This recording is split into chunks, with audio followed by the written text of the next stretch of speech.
having the Christmas programs on the Hallmark Channel. And so I record them and watch them in the evening time. And, they always have a wonderful ending. They have some point. The Mrs. Miracle that's out there saving lives and children and families is always a good thing, where rowdy children are brought to some form of understanding what it means to be orderly. But I find them very enjoyable, and it is the reminder to me that this is the time for love and the expression of being together with family and with friends and doing things that we may not regularly do through the remainder of the year. And sometimes I think that's unfortunate that we don't do this periodically throughout the year. I mean, we have other holidays. We have Valentine's Day, and we have Mother's Day and Father's Day. But it seems like from Thanksgiving to Christmas through New Year's and into the new year, we're in that time where people are either running around helter-skelter, or they're reminding themselves of what this season is truly about. And the season is not really about the gift giving. It's about the giving, the aspect of giving and receiving, the aspect of being with family and with friends and going out. And whether you buy things or you make things, my grandchildren always at Christmas time do some little craft thing with their moms and dads, and then they give it to the grandparents. I've got these wonderful molds of figurines and things that the paint is all over them and whatever, and they're vividly displayed in my house. But when they give it to me, when it's wrapped up and when I open it, the smile on their face, when it's something that they genuinely loved to make and to give to me through the love that they have for me, and vice versa. And that's what it's about. Christmas, when we celebrate with the family, we do a dinner and then we have the presents and the kids open the presents and then they play with them. The last couple of years, as the kids are getting older, it's really like tearing through the packages. They may have 5 or 10 packages individually, but they go from one to the next. They open one, they see what it is, they look at it for a minute, they put it aside. It's all about wrapping things up. I said to my daughter and son, I think we should just wrap up in empty boxes. And the fun of what they're doing is just ripping the paper off of it, So we try to calm them down. But this happens, this feeling, this essence, this going shopping, this doing things together, being with one another, the festivities, the lights, the colors and everything, starting around Thanksgiving. I must say, though, to about July or August, in Michael's and Hobby Lobby, they had the Christmas trees and all of that, so you knew it was coming. But I look at it this way. When Thanksgiving comes, it's all about food. All about food. And it seems like we just continue to eat our way into Christmas. How many office parties are there where cookies are displayed, candy is laid out, little bakery type things are there available for people to eat. You go in the office, you talk about which party you're going to be going to that weekend, which family affairs you have. And as families expand and children grow up and they create their own families where there's now 2 sides to the family, they've got to decide when they're going to go to this grandparent's house and that grandparent's house. So there's all kinds of schedules and that to be worked out. But in all of it, there's always food involved. Always food involved. And this came really to mind on Friday when I was reading my email.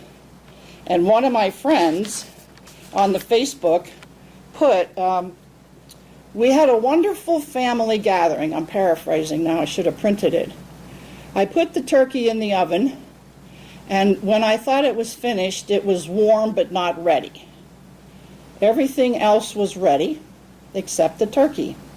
We put the food on the table, and someone who made, let's say, sweet potatoes, put a cup of salt instead of a cup of sugar. While we were waiting for the turkey to finish, the rest of the vegetables burned. And as I was reading this, I could see this friend of mine, Christine, who is very, wants to do everything perfectly and had her sons and grandchildren and all that around, how she must have been during the course of that day. And at the end of it, it said, shall we go to Wendy's or Luby's or whatever? So I have yet to personally talk with her and find out what they did. But when I was thinking about it, I was thinking on Thanksgiving, I didn't want to go to my children's in-laws with them, so I chose to just make Thanksgiving dinner at home. And I had a couple of friends come in who I watched football with. And there was probably about 10 hours of football on Thursday. Good football. Yeah, well, yeah, it depends on who you're rooting for. So we had the brunch dinner at 2 o'clock.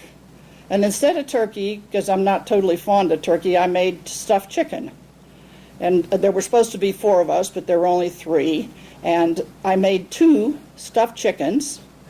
I made mashed potatoes. I made sweet potatoes. I made asparagus. I made Brussels sprouts.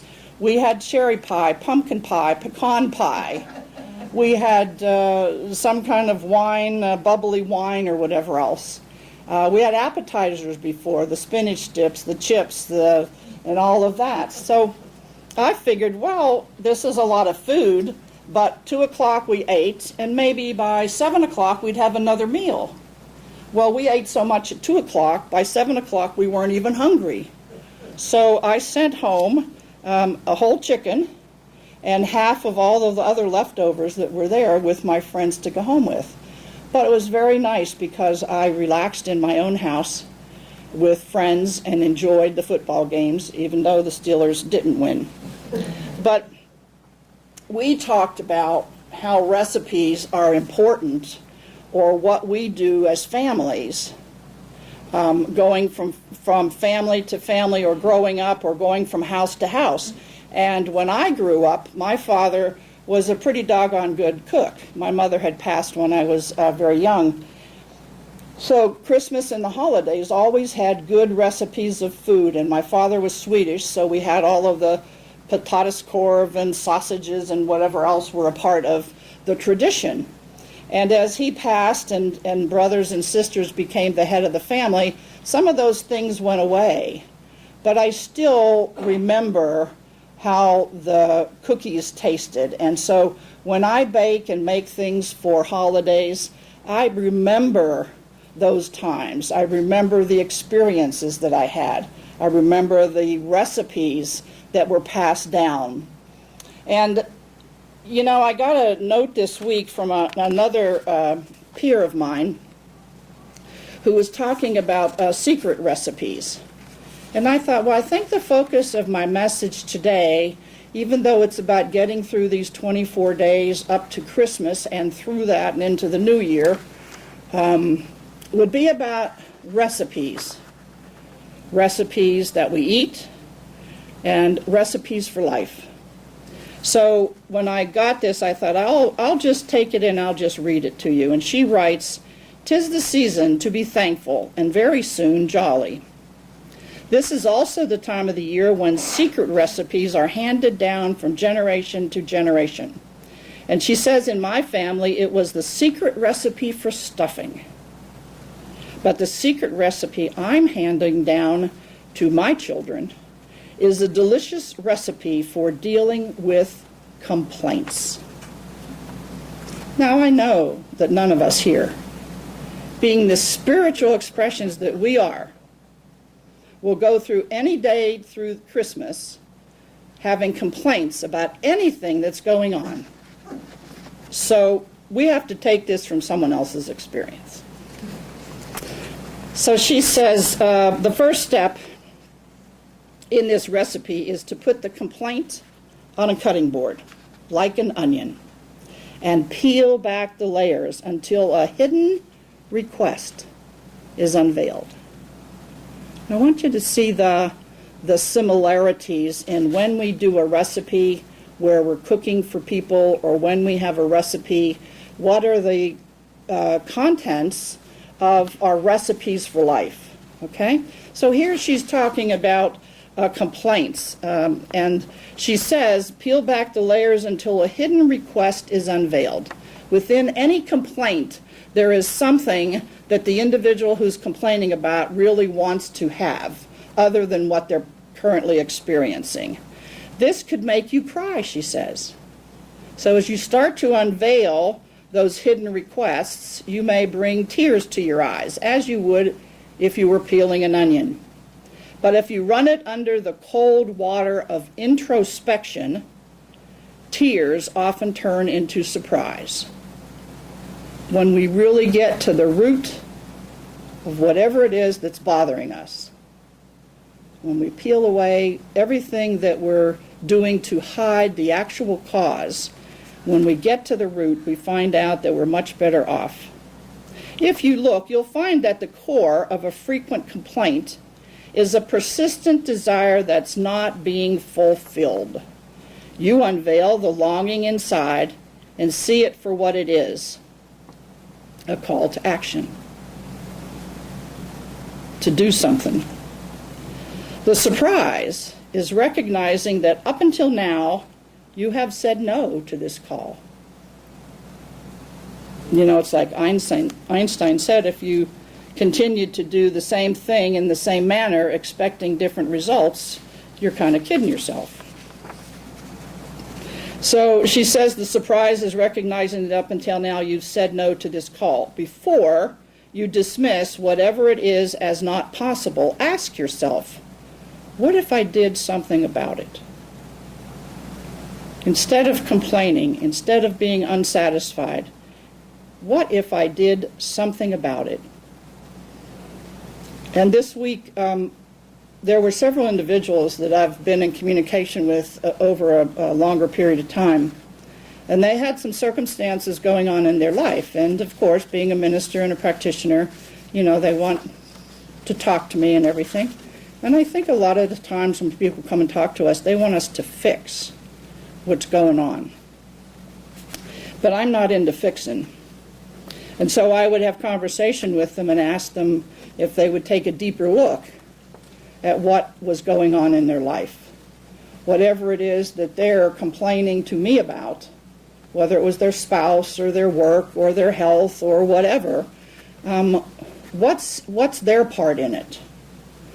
And so two of those people this past week called me and said, I've been giving a lot of thought to what we've been talking about. And I sat down and I looked at these issues in my life.